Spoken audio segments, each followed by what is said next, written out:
નમસ્કાર વિદ્યાર્થી મિત્રો, મારી યુટ્યુબ ચેનલ ઇંગ્લિશ વિંગ્લિશમાં આપ સૌનું હાર્દિક સ્વાગત છે। મિત્રો, આજનો વિડીયો એ ધોરણ 7માં તમને ખ્યાલ છે કે અંગ્રેજી ભાષામાં આખું પાઠ્યપુસ્તક છે એ બદલી ગયું છે। તો નવા પાઠ્યપુસ્તકમાં યુનિટ નંબર 7 કે જેનું ટાઇટલ છે ટીમ વર્ક, આપણે આ યુનિટની અંદર અલગ અલગ જે સેક્શન આવેલા છે એમાંનો એક સેક્શન એટલે કે આજનો આપણો રીડિંગ સેક્શન। તો આજે આપણે આ રીડિંગ સેક્શનની ચર્ચા કરવાની છે। તો ચાલો જોઈએ। રીડિંગ સેક્શનમાં પહેલાં સ્ટાર્ટિંગમાં સુંદર મજાની એક સ્ટોરી આવે છે અને મિત્રો આ સ્ટોરી એટલી બધી સરસ છે અને આમાંથી એટલું બધું શીખવા મળશે જે તમને બીજે ક્યાંય નહીં મળે। ચાલો આપણે જોઈએ। ટાઇટલ આપ્યું છે ગ્રાન્ડફાધર્સ લેસન ફ્રોમ ધ ગીઝ। ગીઝ એટલે શું ખબર? હંસ। એક કરતાં વધારે હંસ હોય તેને ગીઝ કહેવામાં આવે છે। એટલે કે હંસમાંથી દાદાજીએ જે પાઠ શીખો છે અને જે બાળકોને પાઠ ભણાવે છે એના વિશેની સ્ટોરી છે। તો ચાલો આપણે જોઈએ। તો સ્ટાર્ટિંગમાં આપ્યું છે વન પ્લીઝન્ટ ઇવનિંગ, એક ખુશનુમા સાંજ, Rohan and Ruhi were walking in the garden, એ બગીચામાં ચાલી રહ્યા હતા। કોની સાથે? વિથ ધેયર ગ્રાન્ડફાધર, દાદાજીની સાથે રોહન અને રૂહી બગીચામાં ચાલી રહ્યા હતા। સડનલી, અચાનક, they heard a soft sound in the sky, આકાશમાં ધીમો ધીમો અવાજ આવ્યો। when they looked up, જ્યારે તેણે ઊંચું જોયું, they saw a flock of geese flying in a big V shape, તો તેણે ફ્લોક એટલે કે ટોળું, પક્ષીના ટોળાને ફ્લોક કહેવાય, બરાબર? તેઓએ હંસના ટોળાને વી શેપમાં ઉડતું જોયું। જો તમે જોશો મિત્રો, આ કેવો શેપ આવે છે? V shape. Rohan pointed upward and asked, એટલે રોહને તે દિશા દર્શાવી અને કીધું કે દાદાજી, why do those birds fly like that, કે આ પક્ષીઓ છે એ આવી રીતે શા માટે ઉડે છે? તમે બીજા પક્ષીને જોશો ઉડતા તો મન પડે એમ ઉડતા હશે, પણ અહીંયા જે આ હંસનું ટોળું છે એ વી શેપમાં ઉડે છે, તો એની પાછળ બહુ એક સાયન્ટિફિક રીઝન છે જે આપણે આગળ જોશું કે આ જ શેપમાં એ શા માટે ઉડે છે, બરાબર? ચાલો જોઈએ। ગ્રાન્ડફાધર સ્માઇલ, એટલે દાદાજી છે એ હસવા લાગે છે। વાર્મલી એન્ડ સેડ, અને કીધું કે that we shape is very special, કે આ જે વી આકારનો શેપ આવે છે ને એ ખૂબ જ કેવો હોય છે? સ્પેશિયલ હોય છે। It teaches us many things about teamwork, જે આપણને ટીમવર્ક વિશે ઘણું બધું શીખવે છે। When geese fly together in this formation, formation એટલે કે આકાર, જ્યારે હંસ આ આકારમાં ઉડે છે, each one helps the bird behind it, તો એક એક પક્ષી જે છે એ બીજા પક્ષીને હેલ્પ કરે છે, મદદ કરે છે, બરાબર? બિકોઝ, કઈ રીતે મદદ કરે છે? કારણ કે ધે ફ્લાય ટુગેધર, તેઓ એક જ સાથે ઉડે છે। They save energy and can fly much further, એક સાથે ઉડવાને કારણે તેઓ ઉર્જા બચાવે છે અને દૂર સુધી ઉડી શકે છે। હવે તમને પ્રશ્ન એમ થશે કે આવું કેમ? એ એકબીજાને એમાં મદદ શું કરતા હશે? તો હું તમને થોડુંક ડીપમાં સમજાવું, ત્યાર પછી આગળ વધીએ। હવે મિત્રો તમે જોશો તો અહીંયા વી શેપમાં ઉડે છે ને, તો સ્ટાર્ટિંગમાં પહેલાં એક જ હંસ હોય છે, આ દેખાય છે એક। હવે કોઈ પણ હવા છે ને આ રીતે આવતી હોય સામે, આપણે બાઇકમાં કે જતા હોય તો તમને ખબર છે કે સામે હવાનો અવરોધ આવે, એ તમને પાછા ધકેલે, બરાબર? તો અહીંયા જે પહેલું પક્ષી છે એ શું કરશે? હવા જે આવતી હશે એને કાપી નાખશે કે નહીં? એની સાથે ભટકાય એટલે હવા ક્રોસ થાય, થોડી ઘણી હવા આને લાગશે, થોડીક આને લાગે, અને આને સૌથી ઓછા હવા લાગે, એ રીતે આમાં, બરાબર? તો હવે આ રીતે આ પક્ષી છે આને થોડીક હવા ઓછી આપે છે એટલે મદદ ઓછી થાય, એટલે એને ઉડવાનું સહેલું પડે। આને ઓછી હવા ભાગમાં આવે એટલે વધારે સરળતાથી ઉડી શકે, અને આના કરતાં આને અવરોધ સાવ મળતો નથી, એટલે અહીંયા જે પક્ષી હોય એને સાવ હવા લાગતી નથી, એટલે એ સરળતાથી થાયકા વગર ઉડી શકે। અને સૌથી વધારે તકલીફ કોને પડે? જે પહેલું હોય ને લીડર, એને સૌથી વધારે સામે હવા ભટકાય છે। તો આમ એક પક્ષી છે એ બીજા પક્ષીને, બીજા છે ત્રીજાને, ત્રીજું છે ચોથાને હેલ્પ કરે છે. તો હવે આપણે આગળ વધીએ. રૂહી લુકડ અમેઝડ, રૂહીને આશ્ચર્ય થયું. So working together makes the journey easier, એટલે પ્રશ્ન કર્યો તો સાથે કામ કરીએ બરાબર તો તેને કારણે શું થાય છે, તો કે જર્ની છે આપણી યાત્રા છે, મુસાફરી છે એ કે શું બહુ સરળ બની જાય છે, આવો પ્રશ્ન કર્યો. એક્ઝેક્ટલી ગ્રાન્ડફાધર રિપ્લાઇડ, તો દાદાજીએ જવાબ આપ્યો કે ચોક્કસ. And when a goose leaves the group, જો કોઈ પણ એક હંસ છે એ ગ્રુપ છોડી દે, એકલું ઉડવા માંડે, it immediately feels strong air resistance, તો તેને તાત્કાલિક તરત જ સખત હવાનો અવરોધ નડે છે. આ એકલું આ પક્ષી છે જો આમ બહાર નીકળી જાય ને ઉડતું ઉડતું જો અહીંયા આવી જાય તો શું થાય, બધી હવા એને એકલાને ભટકાય. આમાં આ એક જ પક્ષીને હવા ભટકાય છે, આને ઓછી ભાગમાં આવે, એનાથી ઓછી આને ભાગમાં આવે ને એનાથી સૌથી ઓછી આને ભાગમાં આવે. તો એકબીજા પક્ષીને હેલ્પ કરે છે કે નહીં, બરાબર. ઇટ બીકમ્સ ટાયર્ડ ક્વિકલી, તો જે પક્ષી અલગ પડી જાય ને એ તરત જ થાકી જાય છે. And returns to the formation, અને પાછું એ ક્યાં આવી જાય, એના આકારમાં જોડાઈ જાય છે, એકલું ઉડી શકતું નથી, બરાબર. ત્યાર પછી આપણે આગળ જોઈએ.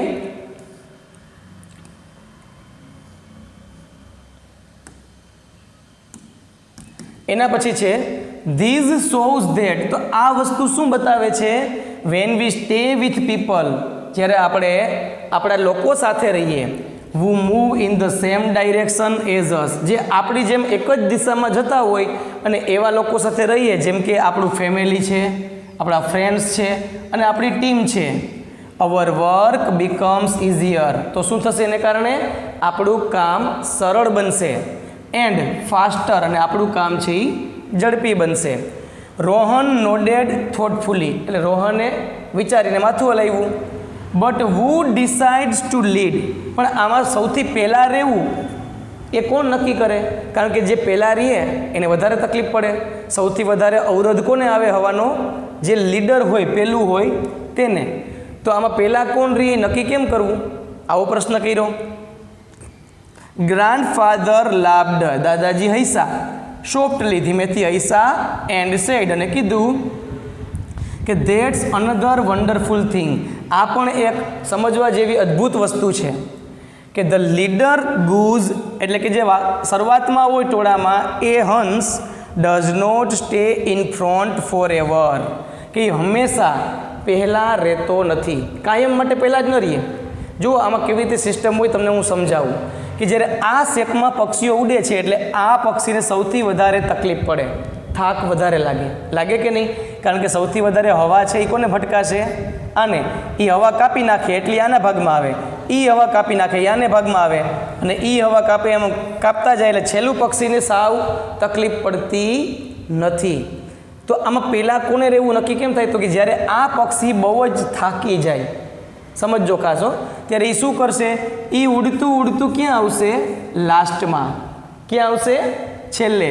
અને આ જે પક્ષી છે એ એનું સ્થાન લેશે, એક એક પક્ષી આગળ આવતા જશે, એટલે સૌથી વધારે થાકેલું પક્ષી ક્યાં જોડાઈ જશે, એકદમ હરોળમાં છેલ્લે, કારણ કે એને હવે ઉડવા માટે બહુ શક્તિ નથી, એટલે એને આરામ જોઈએ.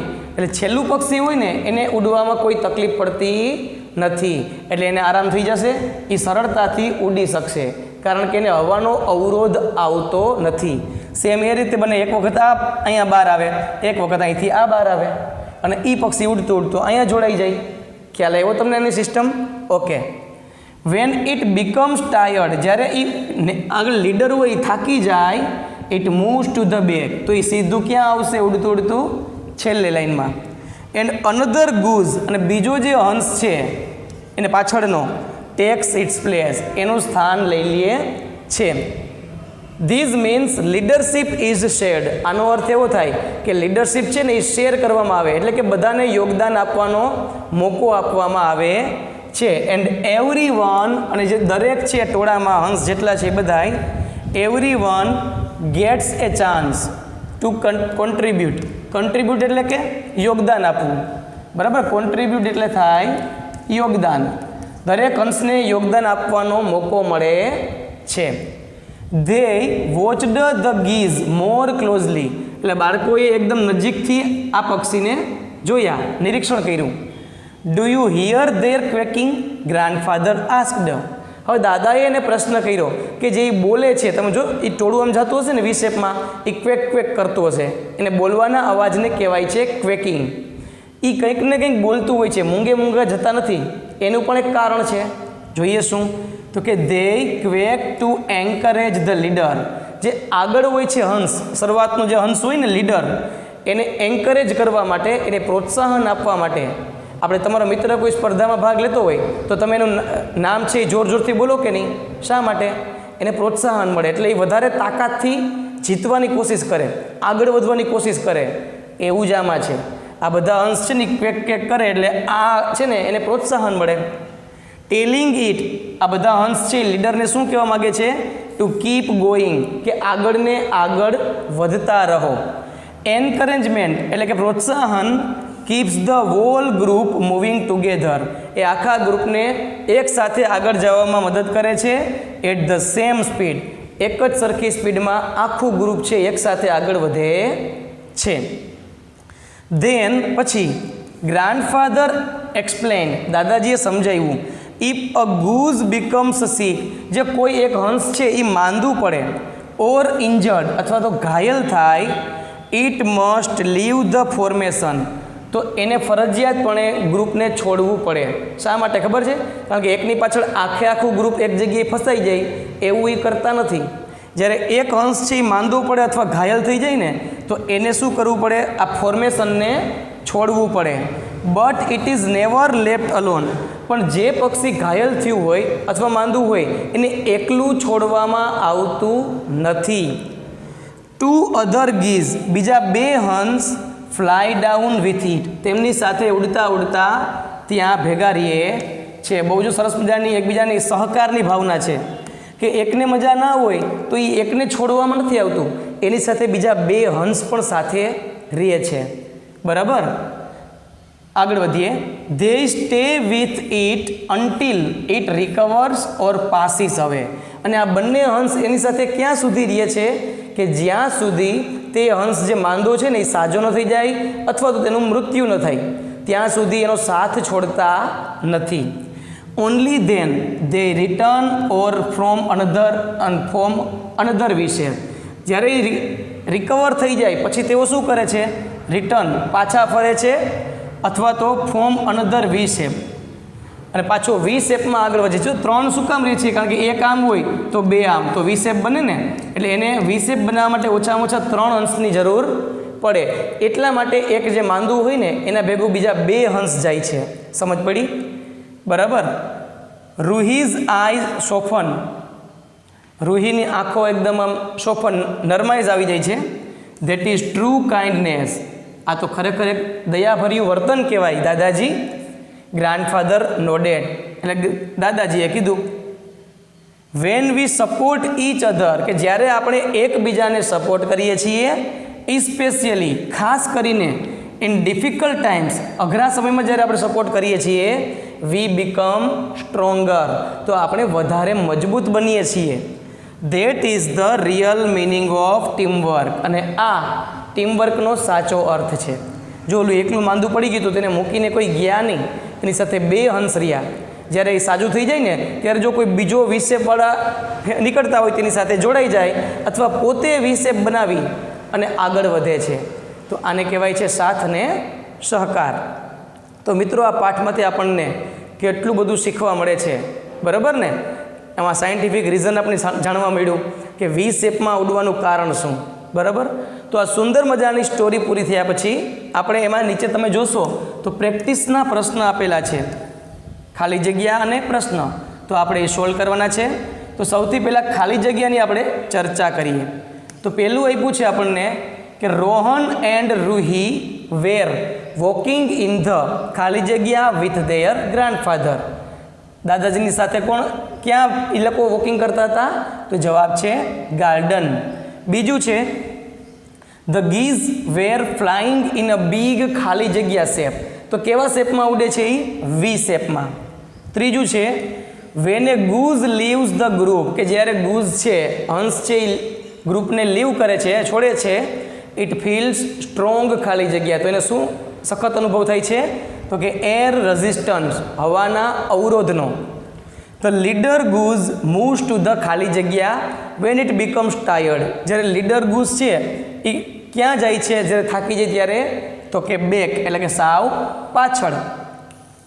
પાંચમો ખાલી જગ્યા છે two geese stay with the sick or injured goose. જે હંસ ઘાયલ થઈ ગયો હોય, માંદો હોય, તેની સાથે બે હંસ છે એ રહે છે. અન્ટિલ, ક્યાં સુધી રહે છે? ઇટ રિકવર્સ ઓર પાસીસ અવે. કાં તો એ રિકવર એટલે કે સાજો થઈ જાય ત્યાં સુધી, અથવા તો મૃત્યુ થાય ત્યાં સુધી. તો આ હતી આપણી ખાલી જગ્યા. ત્યાર પછી આપણે જોઈએ અહીંયા તો આપણને પ્રશ્ન જવાબ આપેલા છે 5. આ પ્રશ્ન જવાબની આપણે ચર્ચા કરીએ. તો પહેલો પ્રશ્ન છે, what sound did the children hear in the sky. કે આકાશમાં બાળકો શું અવાજ સાંભળે છે? તો જવાબ છે the children heard a soft sound of geese quacking in the sky. કે બાળકો છે એ આકાશમાં હંસના જે ટોળું છે ને આખું, એનો ધીમો ધીમો અવાજ સાંભળ્યો. ક્વેશ્ચન બીજો છે, what did the children see in the sky. બાળકોએ આકાશમાં શું જોયું? તો જવાબ છે the children saw a flock of geese. Geese એટલે કે હંસ, હંસનું ટોળું જોયું. Flying in a big V shape in the sky. આકાશમાં વી શેપમાં ઉડતું હંસોનું ટોળું જોયું. ત્રીજો પ્રશ્ન છે, why do geese quack while flying in formation. જ્યારે ફોર્મેશન એટલે કે આકારમાં ઉડતા હોય ત્યારે શા માટે એ અવાજ કરે છે? તો કે geese quack to encourage the leader. એનો જે લીડર હોય આગળ પડતું પક્ષી, એને એન્કરેજ કરવા માટે.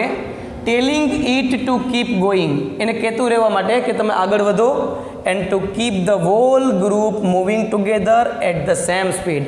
અને એક જ સરખી ઝડપે આખું ગ્રુપ છે એ આગળ વધતા રહીએ એટલા માટે પ્રોત્સાહન આપે છે. ચોથો પ્રશ્ન છે, what happens when a goose gets tired of leading. જ્યારે નેતાગીરી કરતા એટલે કે આગળ પહેલાં જે પક્ષીઓ હોય છે એ થાકે ત્યારે શું થાય છે? તો કે when the leader goose becomes tired it moves to the back. તો તે પક્ષી પાછળ વહી જાય છે ઓફ ધ ફોર્મેશન, જે વી શેપનો આકાર હોય છે એમાં છેલ્લે વહી જાય છે. And another goose takes its place to lead. અને બીજો અંશ છે એને લીડ કરે છે. અને પાંચમો પ્રશ્ન છે એનો, what important lesson about teamwork did grandfather teach the children. કે દાદાજી છે એ બાળકોને ક્યુ ટીમવર્ક વિશે મહત્ત્વનો પાઠ ભણાવે છે? તો એમાં જવાબ છે ગ્રાન્ડફાધર ટોટ ધેમ ધેટ. દાદાજી શીખવે છે કે working together makes the journey easier and faster. કે સાથે કામ કરવાથી આપણી મુસાફરી સરળ અને ઝડપી બને છે. When we support each other, જ્યારે આપણે એકબીજાને સપોર્ટ આપીએ છીએ, સ્પેશિયલી ઇન ડિફિકલ્ટ ટાઈમ્સ, જે ખાસ કરીને અઘરા સમયમાં, વી બીકમ મચ સ્ટ્રોંગર, તો આપણે વધારે પડતા મજબૂત બનીએ છીએ. ચાલો અહીંયા પ્રશ્નો પૂરા થયા પછી અહીંયા સુંદર મજાનું એક કોષ્ટક છે, એની પહેલાં આપણે સમજૂતી લઈએ મિત્રો. હવે અહીંયા તમે જોશો તો બે પ્રાણીની વાત છે, એક હનીબીઝ એટલે કે મધમાખી, અહીંયા એલિફન્ટ્સ છે, અને આ બંનેની વચ્ચે જે ગુણ જોવા મળે છે, વર્ચ્યુ અને વેલ્યુ, એની ચર્ચા કરવાની છે. તો ચાલો એ પછી પ્રશ્નના જવાબ આપવાના છે આને આધારે. તો હનીબીઝ છે, હવે ટીમવર્ક છે, હનીબીઝમાં કઈ રીતે જોવા મળે છે ટીમવર્ક? તો કે બીઝ લીવ ટુગેધર ઇન એ હાઇવ. મધમાખી છે ને એ એક સાથે રહે છે મધપૂડામાં. હાઇવ એટલે કે મધપૂડો. કલેક્ટ નેક્ટર, શું કરે છે? તો કે રસ ભેગો કરે છે. એન્ડ ગાર્ડ ધ ક્વીન, અને આખા મધપૂડામાં એક ક્વીન નામની ક્વીન માખી હોય છે, એનું રક્ષણ કરે છે. જ્યારે એલિફન્ટમાં આ જે છે ગુણ કેવી રીતે જોવા મળે છે? તો કે એલિફન્ટ્સ લીવ ઇન હર્ડ્સ, હાથીઓ છે એ ટોળામાં જોવા મળે છે. એન્ડ પ્રોટેક્ટ ઈચ અધર, એકબીજાનું રક્ષણ કરે છે. સ્પેશિયલી ધ બેબીઝ, ખાસ કરીને બચ્ચા હોય એનું ધ્યાન રાખે છે. બીજો ગુણ આપ્યો છે આપને ડિસિપ્લિન એન્ડ રિસ્પોન્સિબિલિટી. બરાબર, ડિસિપ્લિન અને રિસ્પોન્સિબિલિટી એટલે કે જવાબદારી. તો આમાં જવાબદારી કઈ રીતે નક્કી થાય છે મધમાખીમાં? Each bee has a special role. અંદર 3 પ્રકારની મધમાખી હોય, એને પોતાનું કામ કરવાનું હોય છે, એની જવાબદારી હોય છે. શું? તો કે એક વર્કર હોય છે જેને કામ કરવાનું, ક્લિનિંગ, સફાઈ કરવાની વગેરે. સોલ્જર હોય છે, એ રક્ષણ કરવાનું કામ કરે છે, અને ક્વીન છે એ એની હેડ કહેવાય છે. તો દરેકના પોતાના રોલ છે. હાથીમાં આ વસ્તુ કેમ જોવા મળે છે? તો કે each elephant has a duty. દરેક હાથીને એક ફરજ હોય છે. ઓલ્ડ વન્સ ગાઈડ, એમાં જે મોટી ઉંમરના હોય એ માર્ગદર્શન આપે છે. યંગ વન્સ લર્ન, અને નાની ઉંમરના છે એ શીખે છે. કોમ્યુનિકેશન એન્ડ ગાઈડન્સ, વાતચીત કરવું અને માર્ગદર્શન. આ ગુણ મધમાખીમાં શું હોય છે? તો કે bees shows dances to tell others where food is. જ્યારે ખોરાકની શોધમાં નીકળે ને ફૂલ ગોતવા માટે મધમાખી, ત્યારે જેને મળી જાય ને એ ડાન્સીસ દ્વારા એક પ્રકારનું નૃત્ય કરે છે, અને આ રીતે એ બીજી મધમાખીને પોતાની વાત કહે છે કે ફૂલ નજીક છે કે દૂર છે. આ રીતે એ વાત કરે છે.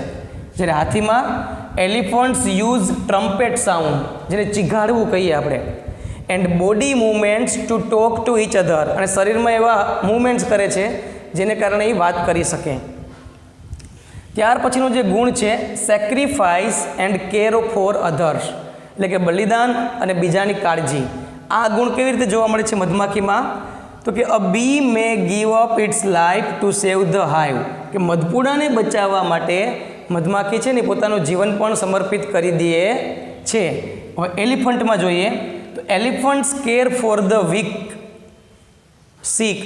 વીક એટલે માંદા, કોઈ બીજા માંદા હાથી હોય તેની કાળજી રાખે છે. પછી નબળા હોય શરીરેથી એનું ધ્યાન રાખે છે. Or old members in the herd, herd એટલે કે ટોળું, અને ટોળાના જે વૃદ્ધ એલિફન્ટ હોય એનું કાળજી રાખે છે. તેના પછીનું જે આ ગુણ છે ક્લીનલીનેસ એન્ડ ઓર્ડર, એટલે કે સફાઈ. તો આ ગુણ આપણને કેમ જોવા મળે છે? તો કે bees keep the hive neat and clean. મધમાખી છે ને એ પોતાનો મધપૂડો છે એકદમ સ્વચ્છ અને સુઘડ રાખે છે. એલિફન્ટ્સ બાથ, હાથીઓ છે સ્નાન કરે છે. પ્લે ઇન મડ, કાદવમાં રમે છે. And keep their herd together, અને પોતાના ટોળાને હંમેશા સાથે રાખે છે. તો આ જે આપણે ટેબલની ચર્ચા કરી તેને આધારે નીચે આપણને પ્રશ્ન જવાબ આપ્યા છે. કેટલા પ્રશ્ન છે? 5. આપણે એના જવાબની ચર્ચા કરીએ. તેમાં પહેલો પ્રશ્ન છે મિત્રો, how do honey bees tell other bees where the food is. કેવી રીતે મધમાખી છે એ બીજી મધમાખીઓને ખોરાક વિશે સમજાવે છે? તો જવાબ છે honey bees show dances to tell other bees where the food is. Honey bees છે ને અમુક પ્રકારનો એવો ડાન્સ કરે છે, અને એ ડાન્સ દ્વારા સમજાવે છે કે ફૂડ ક્યાં છે. બીજો પ્રશ્ન છે, how do the bees divide responsibilities. કેવી રીતે મધમાખી છે પોતાની જવાબદારીની વહેંચણી કરે છે? તો each bee has a special role. દરેક મધમાખીને સ્પેશિયલ રોલ હોય છે. સચ એઝ એ વર્કર, અમુક મધમાખી વર્કર હોય છે જે ફૂલ શોધવા માટે જાય, કામ કરે. અમુક સોલ્જર હોય છે જે રક્ષણ કરે. ઓર ક્વીન, અને અમુક હોય છે એ એક રાણી હોય છે. ટુ ડિવાઇડ રિસ્પોન્સિબિલિટી, આ બધાની અલગ અલગ જવાબદારી છે. ત્રીજો પ્રશ્ન છે, who guides the herd in an elephant family. હાથીના ફેમિલીમાં કોણ રક્ષણ કરે છે? તો કે ધ ઓલ્ડ એલિફન્ટ્સ, કોણ માર્ગદર્શન આપે છે? Okay, the old elephants guide the herd in an elephant family. હાથીના કુટુંબમાં જે મોટી ઉંમરના હાથી હોય એ પોતાના ફેમિલીને માર્ગદર્શન આપે છે. ચોથું આપ્યું છે આપણને, is communications important in both honeybees and elephants why. શું વાતચીત કરવી એ મહત્ત્વનું છે બંને ફેમિલીમાં? કઈ રીતે? તો જવાબ છે yes, communication is very important.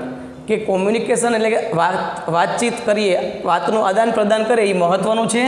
હનીબીઝ use dances to share food location. Honeybees છે એ શું કરે છે? એક પ્રકારનું નૃત્ય કરે છે ફૂડનું લોકેશન મોકલવા માટે. And elephants use trumpet sound, ચીઘાડે છે. એન્ડ બોડી મૂવમેન્ટ્સ, અને પોતાના શરીરની અમુક એવી મૂવમેન્ટ કરે છે to talk which helps them stay unified and safe, કે જેને મદદ કરે છે કે કઈ રીતે સલામત રહેવું અને ભેગું રહેવું. હવે આવે છે 5મો પ્રશ્ન, what values will you show if you behave like honeybees and elephants.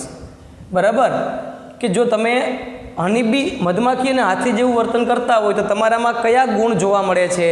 તો જવાબ છે we will so values like. તો આપણે કયા પ્રકારના ગુણનું નિદર્શન કરીએ છીએ? એક તો એમાં ટીમવર્ક જોવા મળે છે, ડિસિપ્લિન જોવા મળે છે, રિસ્પોન્સિબિલિટી જોવા મળે છે, કોમ્યુનિકેશન જોવા મળે, સેક્રિફાઈસ એન્ડ ક્લીનલીનેસ. આ બધા ગુણ છે તે આપણને તેમાં જોવા મળે છે.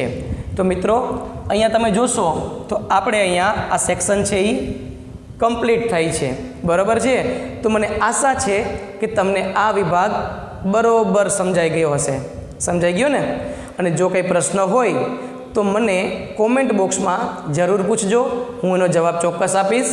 અને મિત્રો જો આ વિડીયો ગમ્યો હોય તો લાઈક કરજો, શેર કરજો અને સબસ્ક્રાઈબ જરૂર કરજો. અસ્તુ. જય હિન્દ, જય ભારત.